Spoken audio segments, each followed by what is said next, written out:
n'est jamais question dans aucun média. Alors que une voiture qui brûle, fût-elle déjà à moitié brûlée, etc., c'est tout de suite un événement. Il y a donc une espèce d'indifférence qui se traduit de bien des manières. Par exemple, il y a deux poids, deux mesures au détriment des travailleurs. Totalement. Et dans la sphère publique de ce qui se voit, bien sûr, regardez, le CSA lui-même, qui n'est pourtant pas un héros de la lutte pour la liberté, a été obligé de constater dans son dernier rapport que la catégorie sociale qui apparaît le moins à l'écran, ce sont les ouvriers et employés qui sont pourtant l'immense majorité de la population active de ce pays. Il y a un mépris de classe, oui, qui se voit de toutes les manières possibles et qui a conduit d'ailleurs certaines élites à se prendre elles-mêmes à leur propre propagande. Si bien que quand a éclaté l'affaire Air France, essentiellement, la bonne société s'est préoccupée des très hauts cadres qui avaient perdu leur chemise en oubliant les 3000 personnes qui sont des salariés, qui perdaient leur emploi. Sont des salariés aussi, par ailleurs. Bien sûr, mais ils sont très bien défendus grâce à vous et quelques autres. Mais par contre, la masse, non. La masse, on va la ramasser à 6 h du matin, sans qu'il y ait aucune raison à un abus de procédure comme celui-là. Oui, passons à autre chose, n'est-ce pas, M. Grossior? Mais on ne passera pas à autre chose. Il y a un mépris de classe pour la classe ouvrière, pour les travailleurs, pour les salariés, qui se manifestent tout le temps. Est-ce que vous l'avez senti?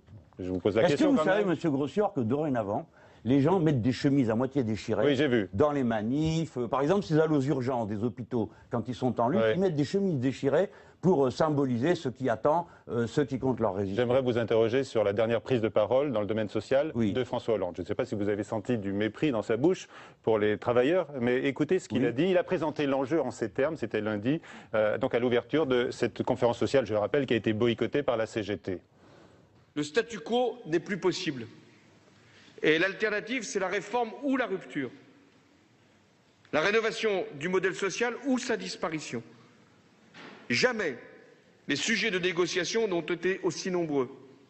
Il ne s'agit évidemment pas de toucher au principe du Code du travail, à la durée légale du travail, au SMIC, au contrat de travail. Alors, Jean-Luc Mélenchon, est-ce qu'il dit vrai? Seules les réformes pourront demain sauver le modèle social français. Qu'est-ce que vous répondez quand il dit que le statu quo n'est pas possible? Ah ben, tout à fait. Le statu quo est insupportable. Il faudrait limiter la possibilité d'accéder à du contrat à durée déterminée pour les grandes entreprises.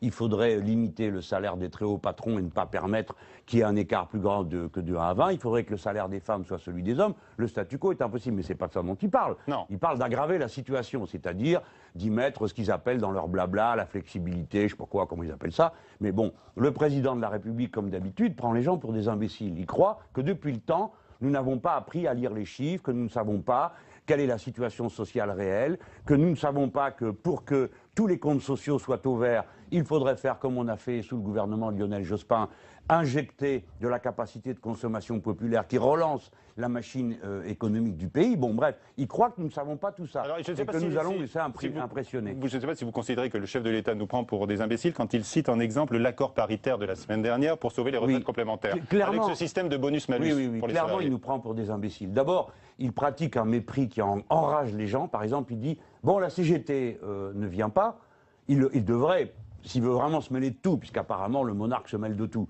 il pourrait s'interroger. C'est le premier syndicat du pays, hein. Je le rappelle.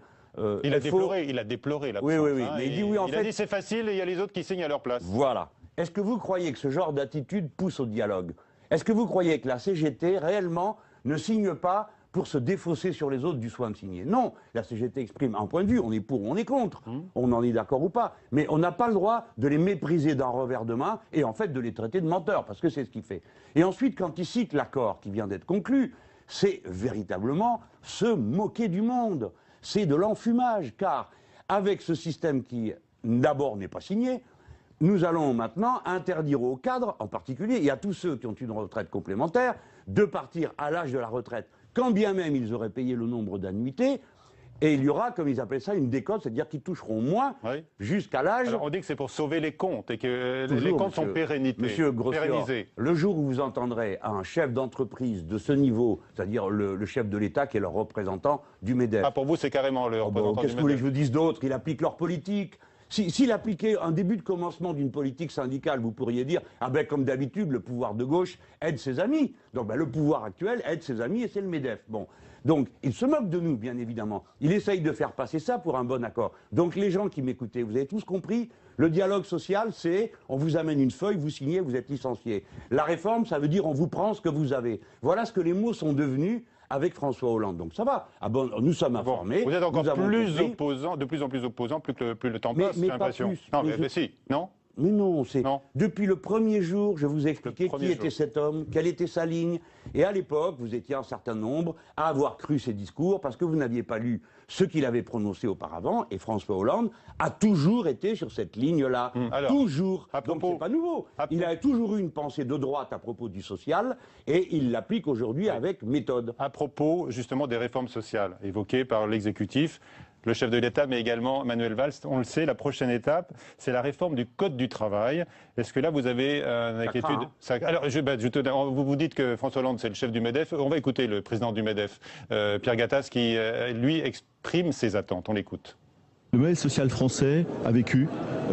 Nous sommes dans un monde qui bouge encore une fois. Et donc il faut adapter, si vous voulez, ce modèle social aux grandes mutations. Il faut en effet qu'on réforme la législation du travail. C'est le but du rapport Combrexel.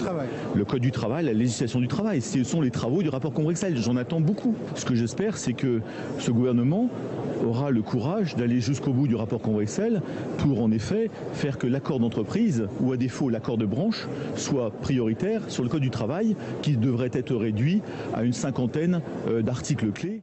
Voilà, Pierre Gattaz, il veut un code du travail de 50 pages et il compte sur le courage, dit-il, du gouvernement. Bien sûr, cette extrême lâcheté serait à ses yeux du courage. Mais je vais vous proposer une autre chose, monsieur Gattaz. Je vous propose que dans chaque rue, il y a un code de la route différent pour tenir compte des gens qui habitent le long de la rue. Je vous propose que on ait une grammaire différente suivant les gens, parce qu'après tout, chacun veut bien parler comme il veut. Tout ça est absurde, c'est prendre les gens pour des imbéciles.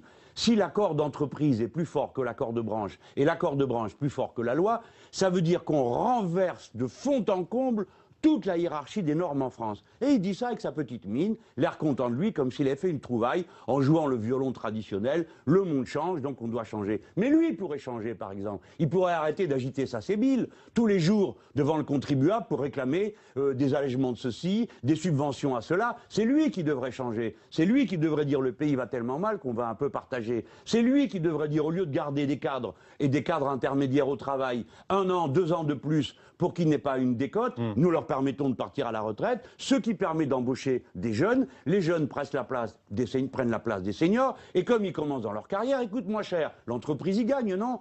Mais ils sont tellement radins, tellement râteaux, qu'à l'idée de partager pour les retraites complémentaires et de mettre la main à la poche, ils préfèrent se couper les doigts que de mettre les doigts sur leur portefeuille. Pourquoi, monsieur Grossior? Trouvez-vous normal que ce bel accord, dont le président se régale, soit payé à 90% par les salariés et le reste, c'est-à-dire quelques millions, par le patronat? C'est un accord paritaire, je le rappelle. Non, mais c'est un accord paritaire. D'abord, il n'est pas signé. Deuxièmement, la décision n'est pas paritaire, puisque 2 syndicats, et pas des moindres, LFO et la CGT, sont contre. Donc ça fait un drôle de paritaire. Qu'est-ce qui est paritaire, à part la chaise et le fauteuil et la table autour de laquelle on s'assoit? Je vous en prie, monsieur Grossior, restons sérieux. Ouais. Dans cette affaire, le patronat refuse de payer. Je parle évidemment du grand patronat, parce que les autres, on ne leur demande pas leur avis. Car il y a aussi une chose qui est extraordinaire, monsieur Grossior. Un vrai sujet. Que représente le MEDEF? Rien, zéro, même pas ce que représente un syndicat ouvrier. Vous savez pourquoi? Parce que les syndicats ouvriers, ils passent aux élections professionnelles tous les 4 ans. Le MEDEF, jamais. Grâce à l'UMP qui a mis un amendement dans la loi, ils ne sont pas obligés de prouver leur représentativité. Monsieur Grossior, la dernière fois qu'on a voté pour le collège patronal, les chefs d'entreprise du secteur de l'entreprise sociale et solidaire pesaient 19% des voix. Ces gens-là, on leur demande jamais leur avis dans une négociation paritaire. À propos de la réforme... Alors vous voyez bien, monsieur Gattaz est une espèce de diplodocus qui arrive directement du passé, avec les pensées du passé, les méthodes du passé, et une mauvaise foi absolument aveuglante, puisque ce qu'il dit est le contraire de ce qu'il faudrait faire pour ce pays. Il le sait très bien. Ça sert ses intérêts, ça ne sert pas l'intérêt général. Est-ce qu'il faut redouter tant que cela un toilettage du Code du travail? Vous avez trouvé la question provocante peut-être. À partir du moment où François Hollande dit on ne va pas toucher à 3 verrous, c'est le SMIC qui est la durée du travail et qui est le contrat. Oui, bien sûr. Mais je ne le crois pas. Car M. Gattaz ne demande pas qu'on toilette le Code du travail. Qu'est-ce que c'est que cette histoire? Vous voulez toiletter aussi l'annuaire pendant que vous y êtes? Il y a trop de pages, donc à supprimer des numéros. tout ça est grotesque. On voit régulièrement des guignols venir avec une pile de papier en disant « Regardez, il y a tout ça dedans ». Ben, vous n'avez qu'à regarder la notice de votre machine à laver. Hein. Elle aussi, elle est épaisse. Alors vous pourriez la toiletter. On se moque du monde tout le temps. Il n'y a pas besoin de toiletter le code du travail. Il l'est en permanence. Les assemblées travaillent dessus. J'ai été parlementaire assez longtemps pour le savoir. Oui. Alors, oui. Je me souviens, vous avez été parlementaire très longtemps, je me souviens parfaitement, vous le savez, Jean-Luc Mélenchon. Je faisais des lois sociales. Absolument. Alors, vous avez dit un jour, il n'y a pas très longtemps, que François Hollande était pire que Nicolas Sarkozy. Hein, et pourtant, on a entendu François Hollande, c'était lundi matin, dire qu'il était en quelque sorte l'anti-Sarkozy. Pourquoi? Parce que lui respecte les corps intermédiaires, les fameux syndicats. Et alors, qu'est-ce que je suis censé Vous êtes une question ou une affirmation? Vous contestez sa propre affirmation? Bah, évidemment, ça, je viens de le démontrer, je crois. Est-ce que c'est respecté? Attendez, M. Grossior. J'ai dit qu'il était pire, non pas à propos de sa manière de parler aux gens, il est égal à lui-même, c'est-à-dire qu'il se moque de tout le monde. Mais on parle du fond. Pourquoi est-ce que je dis qu'il est pire? Vous pourriez me poser cette question-là. Sur quoi il est pire? C'est un peu le sens de ma question. Par exemple, le départ à la retraite.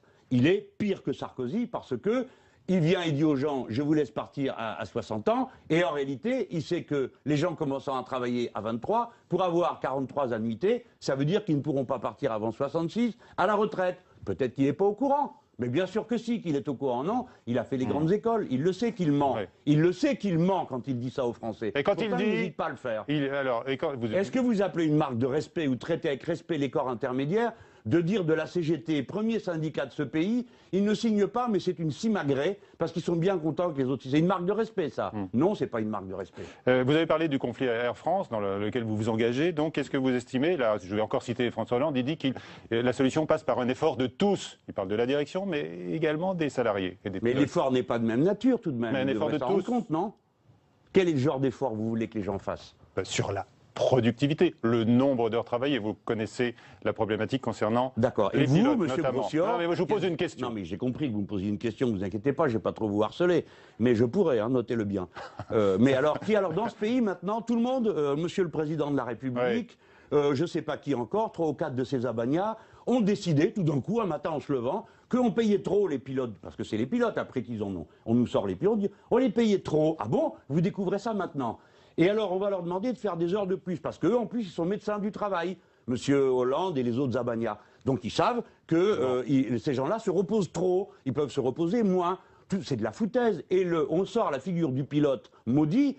Pourquoi faire? D'abord pour taper les cadres supérieurs, qui feraient bien dans ce pays de se rendre compte que ce pouvoir est leur ennemi, au moins autant que la droite. Et deuxièmement, pourquoi faire? Pour, au nom des cadres, taper les petits qui sont au fret, qui sont ailleurs, qui transportent des ceci, des cela. Qui ont fait beaucoup de sacrifices déjà. Voilà. Et on en fait beaucoup, on les a beaucoup humiliés, et en plus on les embastille le matin. Alors, vous avez remarqué qu'il n'y avait que des gars de la base qui ont été pris à 6 h du matin. Hein, ils n'ont pas été chercher un cadre. On écoute sur les violences récentes à Air France justement les propos de Julien Drey. C'était dimanche sur Canal+, et il réagissait à votre proposition d'aller en prison à la place d'autres éventuellement, et vous allez répondre. C'est facile de dire sur un plateau de télévision qu'on va aller en prison, à la place, d'autant qu'on sait qu'on n'ira pas. Donc ça, c'est facile. C'est une posture qui fait que vous applaudissez tous en disant quel courage. Qu'est-ce que vous répondez à cela? La notion du courage, là, manifestement, c'est aussi à gauche. Hein. Rien, je ne réponds rien. Vous répondez rien? Parce que ça n'a pas d'intérêt, quoi. Bon, tout le monde a compris ce que je voulais dire dans ce pays. J'ai exprimé ce qui était autrefois la tâche d'un homme de gauche. Je continue à être de gauche. Bon, Julien Drey ne l'est plus, il fait autre chose. Ah, lui non plus. Lui non plus, ça va, quoi. Hein. Bon, est-ce que vraiment il est la personne la mieux qualifiée pour parler du risque d'aller en prison dans ce pays? Allons. Bon, donc, prenons les choses comme elles sont. Il a fait son numéro, il est devenu le garde-churme en chef de la direction du parti. Tout lui va bien, il est content, il a eu un siège dans le Val-de-Marne. Mais son propos est indigne. Moi, je l'ai connu comme un révolté. Je l'ai connu à l'époque où il fondait SOS Racisme. Je l'ai connu à l'époque où ça, c'était Julien Drey. Pas cette chose que nous voyons là, qui défend l'ordre établi et se moque de qui. Vous avez entendu ce qu'il a dit? Parce que là, vous avez choisi votre extrait. Mais le moment où il dit... Ouais. C'est le moment où il dit eh bien, si jamais les gens continuent, alors en face, on va se donner des moyens, on va se durcir. C'est bien ce que je dis. Il a changé de camp. Il a changé de camp. Il parlait du patronat qui risque de se durcir. Mais moi, je ne suis pas obligé de commenter les retourneurs de veste de cette maison, parce que je vais devenir... ça va me décoiffer, toutes ces girouettes. Hein. Alors, une dernière question. Si demain, vous croisez François Hollande, est-ce que vous allez lui serrer la main ou pas, comme ce syndicaliste des chantiers navals STX de Saint-Nazaire? Oui ou non? Moi, je lui serrerai la main, parce que je le connais depuis longtemps. et le syndicaliste de Saint-Nazaire, ce n'est pas une attitude personnelle qu'il a affirmée, c'est une attitude syndicale et politique. Ses camarades avaient été arrêtés la veille à 6 h du matin. Il a manifesté sa réprobation et son indignation en tant qu'homme. Et il a refusé ce geste normal qu'un homme, une personne, fait à une autre. Attendez, il lui a refusé un geste normal parce que le président de la République lui a refusé l'attitude normale qui eût été celle du chef de l'État, qui aurait consisté à dire arrêter des gens à 6 h du matin alors qu'on aurait pu les convoquer, et qu'un ministre de mon gouvernement, M. Cahuzac, lui n'a pas été interpellé à 6 h du matin, eh bien je comprends que vous soyez indigné. Mais comme le chef de l'État n'a pas su avoir cette parole humaine, fraternelle à l'égard des travailleurs, eh bien ils le lui rendent. Et ils ont raison. Bon. Et ceux qui ne lui serrent pas la main, je ne leur jette pas la pierre. Très bien. Mais en tous les cas, vous continuerez à lui serrer la main quand vous le croiserez. Mais sinon, vous seriez là tous après moi, pourquoi vous lui serrez pas la main, etc. Je vous dirais. Ah ben vous les voilà prévenus. Ils vous disent, bon voilà, alors, allez. Je le croise, il me sourit, il me tend la main, je vais la lui tendre. Mais ça ne voudra pas dire pour autant que j'ai envie de l'embrasser, croyez-moi. Ça, on l'a bien compris, je crois, hein, après tous les mots que vous avez utilisés pour le qualifier. Hein. Deuxième partie de Preuve par 3, Jean-Luc Mélenchon. Lucille Malandin de l'AFP donc, va vous poser cette question. Est-ce que vous serez comptable des victoires éventuelles du Front National s'il en remporte évidemment aux élections régionales? C'est elle qui pose la question. Oui, c'est elle qui va arriver. Puisque les sondages, la question porte bien sûr sur les régionales, avec ces sondages qui donnent, vous l'avez vu, Marine Le Pen et Marion Maréchal LePen en première place. Mais ouvrez pas les yeux comme ça, vous n'allez pas me faire peur. Ah oui, quand même. Non, ça vous fait pas peur. Ah, vous allez nous dire si ça vous fait peur. En tous les cas, l'appel à l'unité à gauche est passé au PS par le référendum de dimanche organisé par Jean-Christophe Cambadélis. C'est le top, pas le flop. C'est un pari gagné. L'unité a de la dynamique. Ceci est visible tout à la fois sur le terrain, mais aussi dans les sondages qui ont été organisés sur le terrain de l'unité. On le voit dans tous les électorats. Et la division est en recul. Voilà, Lucille Malandin est donc là maintenant pour vous poser cette question, Jean-Luc Mélenchon. Alors vous venez d'entendre Jean-Christophe Cambadélis qui espère faire bouger les lignes à gauche. Sinon, s'il n'y arrive pas, est-ce que vous serez comptable des victoires du FN éventuelles là, au régional? Commençons par dire une chose qui me paraît assez évidente. Les responsables d'un résultat électoral, ce sont les électeurs. D'accord? Donc les électeurs ne sont pas des marionnettes dont nous disposons dans nos bureaux avec des boutons où nous appuierons toi vote pour ci, toi vote pour là. Donc nous parlons de qui, les électeurs? Le peuple français. Donc qui est responsable du résultat des élections? Le peuple français. Quel est l'enjeu dans une société démocratique? Les partis doivent convaincre, ou les organisations, ou les candidats. Donc si le Front National l'emporte, c'est que nous ne sommes pas en état de convaincre. Donc posons-nous la question de savoir. D'offre également. Posons-nous la question de savoir pourquoi nous, je dis nous, je suis bien gentil, qui est le nous, ne convainquons pas, bien sûr. Et c'est là que le problème se pose. Vous venez d'en avoir la démonstration. Jean-Christophe Cambadélis dit, alors voilà, ou bien c'est l'union, ou bien c'est la division. Et au savoir, à peu près l'équivalent de dire où c'est le jour ou c'est la nuit, il a fait cette découverte. Ou bien c'est l'union, ou bien c'est la division. Il ne se demande pas pourquoi c'est la division. Il nous ordonne d'obtempérer et de venir faire de la figuration sur les listes socialistes. Mais si les gens se détournent des partis socialistes, UMP et compagnie, pourquoi? C'est bien, il y a bien une raison. Pourquoi irions-nous épouser ceux-là même que les gens rejettent? C'est absurde. Donc si Jean-Christophe Cambadélis avait dit, écoutez, quelles sont vos conditions pour faire l'union? S'il m'avait demandé quel est le tarif d'entrée pour l'union? C'est ce qu'il a probablement demandé un certain nombre de verts et dans certains cas au Parti communiste. Non mais je ne sais pas qui a accepté. Je ne crois pas. Les communistes ne m'ont pas accepté quoi, madame? De figurer aussi sur des listes PS. Dans certaines régions. Dans quelle région? Je pense à la Bretagne. Non, ça ne se fera pas. Non. Mais vous étiez qu'est-ce que vous racontez, la Bretagne? Non. Non, écoutez-moi. Je ne sais pas ce qu'il a dit aux uns et aux autres, je sais ce que je peux répondre moi. D'accord? Moi, je ne parle pas, d'abord, je n'accepte pas qu'on me prenne pour un nigaud. Il a créé lui-même 13 régions qui n'existaient pas avant. Aucune structure de parti ne correspond à ça, aucune structure de l'État. Il a fait ça après avoir démantelé le sens des conseils généraux, appelés dorénavant assemblées départementales. Donc cet homme a fracassé la démocratie, les cadres traditionnels de la démocratie dans notre pays. Donc venez pas me raconter qu'il y a 13 élections régionales. Ce n'est pas vrai. Quand on habite Guéret, on est dans la même région que Biarritz. C'est de l'enfumage, du foutage de gueule, point barre. Et ceux qui disent autre chose sont des menteurs. Donc, Malgré ça, il y a ces élections. D'accord? Si on m'avait dit, il y a un risque, d'abord le risque, ça commence à bien faire. Alors vous savez, le risque, il est là. Hein. Mais je ne comprends pas. Mais Madame Le Pen et le Front National, ce n'est pas un parti interdit, non, sauf erreur.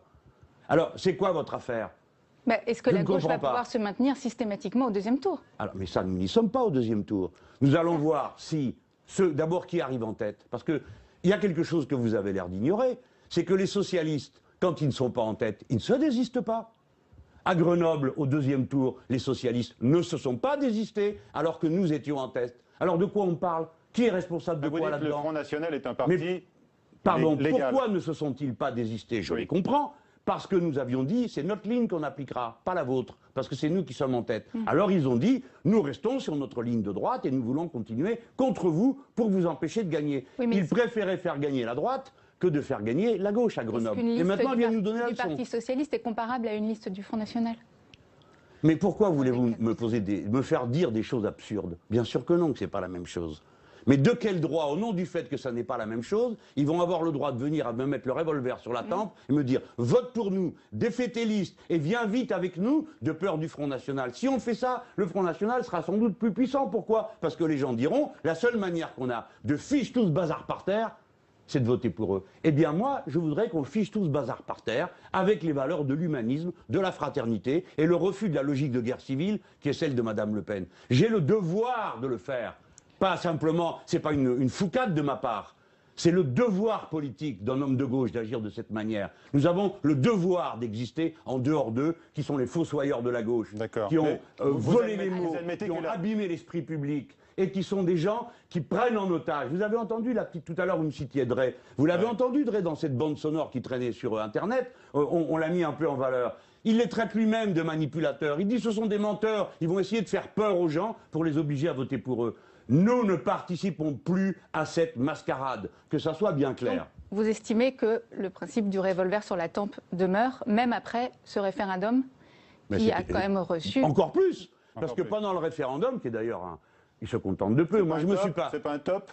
Je me suis pas exprimé avant, tellement je trouvais ça... voilà, quand il passe un corbillard, moi je me découvre, je jette pas des pierres. Bon, donc le corbillard est passé, et le mort a été livré à domicile, c'est le Parti Socialiste et son référendum. Le corbillard, c'est le parti? Ben évidemment. Comment voulez-vous que j'appelle un parti qui dit à Paris qu'il a 10 000 adhérents? Il y a 5 000 personnes qui ont été votées, il a fallu 3 jours pour les faire sortir. 12 par jour et par urne. C'est grotesque, c'est même plus une audience de masse, c'est CUD.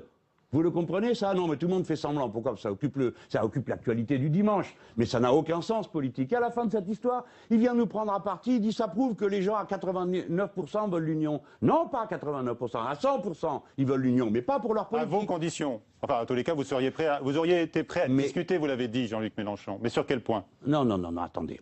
J'ai dit, si la discussion c'était ça, c'est-à-dire on respecte les gens, on aurait été embêtés d'ailleurs, parce que nous on n'a aucune confiance en eux. Mais bon, on aurait parlé. On aurait été... Mais bien sûr. Mais là, c'est pas le cas. C'est le fouet et il faut leur obéir. Eh ben non, on n'obéira pas. Donc toute union est exclue d'ici le premier tour. De quoi parlez-vous? On parle des régionales. Hein. Mais non, ça y est, les listes sont faites. Oui, bien sûr, mais bon. Donc au premier tour, il y aura des listes. En tout cas, le parti de gauche, des fois, il n'est pas dans la liste. Des fois, il est dans une liste avec les Verts. D'autres fois, c'est une liste Front de gauche. D'autres fois, c'est une liste Front de gauche et Verts, par exemple, comme c'est le cas dans ma circonscription, Languedoc-Roussillon, Midi-Pyrénées. Bon, pof, il y a une liste où tout le monde est là. Les Verts, nous, le Front de gauche. Vous-même, vous êtes divisés entre vous, c'est vrai. Qui entre les communistes, qui il y a des alliances qui varient. Il y a des endroits, en effet, où ça n'a pas marché. Moi, je le déplore, je le regrette. Qu'est-ce que je peux faire de plus? Je ne vais pas aller moi-même m'enfoncer les clous pour tenir sur la croix. Hein. Alors, donc voilà. Et alors, au second je le déplore, honnêtement, je le dis. J'ai plaidé pour l'unité partout où j'ai pu le faire. Question importante de Lucile. Pardon. Et alors, au deuxième tour? Eh bien, on verra. On verra, certes, mais vous pouvez peut-être commencer déjà. Vous y avez déjà réfléchi, je pense. Non, mais c'est ma réponse. Ma réponse, c'est on verra. Si d'ici au deuxième tour, c'est les injures tous les jours, le Doberman, Drey qu'on me sert tous les 5 minutes, en n'oubliant jamais de me rappeler qu'il y a 10 ans, il était jeune, ou il y a 20 ans, il militait avec moi, il était de gauche, hein, si c'est ça, plus la vidéo qu'ils ont mis en circulation pour aller retrouver une élection où j'ai été battu en 1992 parce qu'un verre s'était oui, alors je rappelle, cette vidéo dans laquelle on vous voit, vous étiez dans l'Essonne, c'était une cantonale et vous aviez dénoncé alors la division de la gauche. Vous avez dit c'est immoral, c'est une faute. Aujourd'hui, on vous reproche de ne pas respecter l'union. Mais monsieur Grossior, il y a 30 ans, vous n'étiez pas le même homme, et ben moi non plus. Et bien voilà. Et comme cette affaire s'est déroulée, c'est un élu écologiste qui s'est maintenu au deuxième tour contre moi, et j'ai perdu le siège à gauche. D'ailleurs, celui qui a été élu est devenu ensuite le maire de droite de la ville. Bon, et les gens l'ont gardé depuis. C'est vous dire que ce n'est pas une petite affaire. Mais monsieur Grossior, ça n'intéresse personne. Mais puisque j'en parle, je termine. C'est ce même vert qui nous avait fait perdre que les socialistes ont investi et fait élire contre une camarade de mon propre parti. Par conséquent, je n'ai pas de leçon de morale à recevoir de ces gens. On reste sur l'enjeu. Mais attendez, ce que je veux dire, c'est que si les socialistes ont décidé de consacrer le temps qui leur reste à nous insulter et à essayer de faire peur tout le monde au Front National, ils n'obtiendront absolument rien, jamais de nous, parce que personne ne me fait peur. Alors, personne. Ils se le collent dans le crâne une bonne fois. Personne ne nous fait peur. Même pas une victoire du Front National. Je reviens. Mais j'accepte que, écoutez, monsieur Grossior, ne tournons pas autour du pot, j'en ai assez d'entendre ce genre d'interpellation. Moi, j'aurais pas peur. Mais monsieur Grossior, quand vous avez un socialiste ici, vous lui dites la chose suivante, je vais lui poser la question. Voyons voir, dans la région Nord, tous les sondages disent que vous avez perdu. Et tous les sondages disent que Mme Le Pen va gagner. Est-ce que vous, les socialistes dans la région Nord, vous êtes d'accord pour vous écarter de la tête de liste? Et est-ce que vous êtes d'accord pour que ce soit, par exemple, Mme Sandrine Rousseau qui prenne la tête d'une liste commune? Parce que dans ce cas-là, nous serions d'accord si elle la dirigeait et que vous viendriez nous suivre. Non! Et c'est à moi qu'on vient demander si j'ai pas peur d'une victoire du Front National. Qui l'aura provoqué dans le Nord? Sinon les socialistes eux-mêmes, qui n'ont même pas le cran de défendre la position en envoyant leur première ligne. Moi, je suis allé à Hénin-Beaumont. J'étais pas obligé d'y aller. J'ai été tenir tête à Mme Le Pen. Mais Martine Aubry, elle, non, elle n'est pas obligée. Personne n'est obligé. Où sont passés tous les héros qui sont venus me taper dessus quand j'étais à Hénin-Beaumont?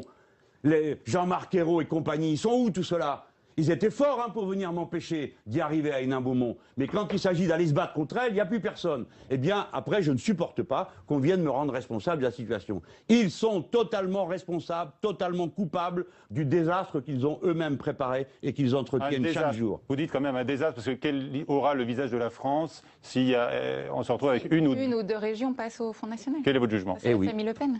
Mais moi, j'ai déjà dit ce que j'en pensais à la fin des européennes. On m'a reproché mon émotion parce que je trouvais qu'elle était autre. Vous savez très bien ce que j'en pense. Je pense que notre patrie sera vue d'une autre manière dans le monde. Mais est-ce que ça... Qui en harcèle? Moi? À moi, on me pose la question. Pourquoi on la pose pas aux Hollande? Non, on la pose aussi aux communistes. Non, pourquoi non. On la pose à tous. Oui. Alors, on va vous poser une question. Mais quand ils vous parlent d'unité, pas une fois vous leur avez dit, mais l'unité de qui? Avec quoi? Pourquoi faire? Non. Si M. Cambadélis est d'accord pour venir manifester avec moi contre le gouvernement et la politique d'austérité, je vous garantis que je m'en vais discuter avec lui d'un programme commun. Mais tant qu'il reste caché dans son bureau à inventer des histoires de fous comme cette histoire de référendum, non, il reste chez lui et moi chez moi. Une histoire de fous. Alors, donc à Corbillard, vous avez parlé d'un Corbillard concernant le Parti socialiste. Oui, la dernière fois j'avais parlé d'un astre mort, maintenant Corbillard, parce qu'il faut quand même changer les images. D'accord. Je lui ai dit, bon, quand le Corbillard passe, je me découvre. Donc le Corbillard du référendum, c'est pas mal, non? Encore une question sur... Marine Le Pen, elle était à Lyon aujourd'hui en jugement correctionnel pour ses propos sur les prières de rue et qu'elle avait décrites comme une occupation. Elle ne retire rien, elle a prévenu en arrivant, on l'écoute et vous réagirez car on a la réquisition du procureur. Ceux qui me traînent devant le tribunal correctionnel prennent la responsabilité de cela. Voilà, de la violation de la liberté d'expression dans notre pays et de la tentative d'empêcher une responsable politique qui représente des millions de Français de soulever des sujets qui sont des sujets essentiels pour notre liberté individuelle, pour l'autorité de l'État, pour la défense de la laïcité, pour la défense de la loi. Alors, votre réaction, sachant que donc, la relaxe a été requise par le procureur qui estime que Marine Le Pen parlait ce jour-là d'un certain nombre de personnes et pas de toute la communauté musulmane. Ce sont ses arguments. Alors, il y a deux choses à considérer. Il y a d'abord ce qu'elle vient de dire. Oui. C'est naturellement une provocatrice et une menteuse, car elle exhibe de la laïcité. Or, les prières de rue contre lesquelles elle a protesté sont des prières de rue de musulmans. J'ai jamais dit, moi, j'approuvais les prières de rue. Je désapprouve toutes les prières de rue. Et c'est un problème de circulation et pas de laïcité. Bien. Les prières de rue qu'elle dénonçait sont celles des musulmans. Je fais remarquer qu'à intervalles très réguliers, il y a des prières de rue de certains fanatiques catholiques, que je ne confonds pas avec le reste de l'Église catholique, devant les hôpitaux ou les endroits où se pratiquent les interruptions volontaires de grossesse. On ne se souvient pas que qui que ce soit ait jamais protesté contre ce type d'énergumènes et leurs pratiques extrêmement offensantes et violatrices de la liberté individuelle des femmes qui ont déjà à aller jusque-là dans leur propre parcours. Cette liberté-là n'a pas l'air de gêner Madame Le Pen. Par contre, la liberté de circulation dans telle ou telle rue, oui, ça lui importe. Donc, c'est une menteuse uniquement préoccupée par un état d'esprit de guerre civile anti-musulman. Voilà. Et quand on dit qu'on dénonce certains et pas tout le monde, eh bien on le fait dans des conditions respectueuses. Moi, je dénonce les prières de rue devant les centres d'interruption volontaire de grossesse, mais je proclame que je ne confonds pas ces quelques énergumènes avec les croyants catholiques de mon pays, qui sont tous bons républicains et respectueux de la liberté des autres. Maintenant, deuxième point, la relaxe. Alors, c'est le moment de vous dire quelque chose de très important. Il y a une drôle d'ambiance judiciaire autour de Madame Le Pen. Madame Le Pen, dorénavant, dit et fait ce qu'elle veut.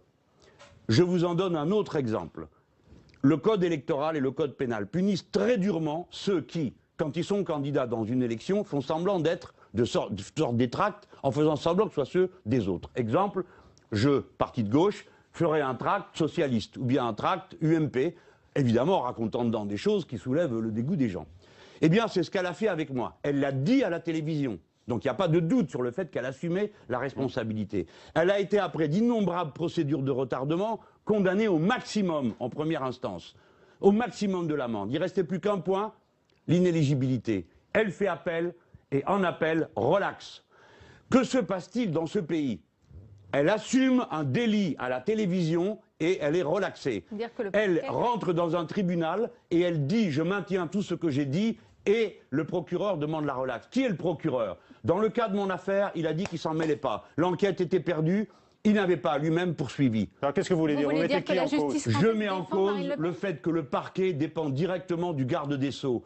Et le garde des Sceaux aurait dû donner des instructions générales concernant les élections, concernant la tenue du débat public, notamment concernant les élections, des instructions générales, je ne dis pas particulières, car à l'issue des élections de 2012, il y a eu beaucoup de questions de posées. Je vous rappelle que là, dans la circonscription d'Hénin-Beaumont, on a trouvé 18 fausses signatures qui ont été reconnues comme telles, ce qui prouve à l'évidence un complot qui n'a jamais été poursuivi. La justice vous a donné raison la semaine dernière encore contre Marine Le Pen, donc on ne peut pas dire que systématiquement... Non, mais c'était autre chose. Elle la protège, ni que Madame Taubira protégerait Madame Le Pen. Madame Taubira pourrait donner des instructions qui permettraient, par exemple, d'apurer d'une certaine manière l'atmosphère et le niveau de ce qui se dit dans ce pays. Mais en tout cas, en matière d'élection, elle ne l'a jamais fait. Ça fera donc la deuxième fois que le parquet, qui dépend directement du garde des Sceaux, propose la relaxe à propos de Madame Le Pen. Vous voulez dire qu'elle est ménagée politiquement? Absolument. J'affirme que Madame Le Pen est instrumentalisée par le système UMP d'un côté, où je ne sais pas comment il s'appelle maintenant, frauduleusement les Républicains alors que nous le sommes tous, et d'autre part par le PS, parce que c'est son principal et unique et exclusif argument de vente. S'il n'y a plus de Madame Le Pen, il n'y a aucune raison de voter PS. Vous parlez de François Hollande. Mais enfin, François Hollande nomme les parquetistes, non, sauf erreur. Est-ce qu'il n'a pas le pouvoir de les nommer? C'est une accusation très grave qui vise en plus le chef de l'État qui se présente comme le rempart du... Mais attendez, n'en rajoutez pas pour faire du buzz, monsieur Grossior. Une accusation très grave, on fait de la politique, on explique ce qui se passe. Bon, oui ou non, les parquets dépendent-ils du garde des Sceaux, monsieur Grossior? Vous avez fait des études de droit, je le sais. Oui, ils en dépendent, n'est-ce pas? Oui. Donc, est-ce qu'un procureur qui a une affaire pareille dit « Ah ben tiens, parce que dans ce pays, les procureurs, heureusement, ne sont pas indépendants. Ce sont les avocats. » Vous avez dit tout à l'heure, il y a un menteur à l'Élysée, il y a quelqu'un qui tire des ficelles aussi. Quand on oui, bien sûr. Mais écoutez, personne ne peut croire que tout ça... Au profit du FN. Mais bien sûr, est-ce que vous croyez qu'un parquetiste, c'est quand même quelqu'un de sérieux, un juge, comme ça, tout seul, ne prend aucun conseil, aucun avis et décide qu'il y a relax. Donc, relax pour Madame Le Pen à Douai, relax pour Madame Le Pen à Lyon, dans deux cas où elle risque l'inéligibilité. Parce que dans les affaires où elle ne risque pas l'éligibilité, là, elle peut être condamnée. Le gouvernement étant socialiste, le chef de l'État étant socialiste, vous dites en gros que François Hollande veut garder Marine Le Pen comme candidate adversaire dans la perspective de la présidentielle de 2017. Mais madame, m'exprimais-je si mal en français qu'il y ait besoin de répéter ce que je dis sous une forme caricaturale? Est-ce que je parle mal le français? Non, on a compris. Mais, compris, non? Mais bon, comme c'est la force de votre accusation, Parce que lui-même, François nous Hollande, incite à vous faire répéter 2 mots, mais on va s'arrêter là, puisqu'on a compris ce que vous avez dit. Je ne crois pas. La force de mon accusation, elle tient à des faits. Et il est extravagant que vous ne reteniez de cela que l'accusation. Vous ne retenez pas les faits. Oui ou non, la relaxe par des parquettistes à 2 reprises sur des cas où elle risque l'inéligibilité est quelque chose qui a une conséquence politique majeure. Oui ou non? Oui, par la force des choses. Donc on a écouté votre démonstration et votre accusation. Vous êtes trop bon. Merci Lucile. Perrine Tarnaud arrive maintenant. Merci. Jean-Luc Mélenchon pour la 3e partie de Preuve par 3 avec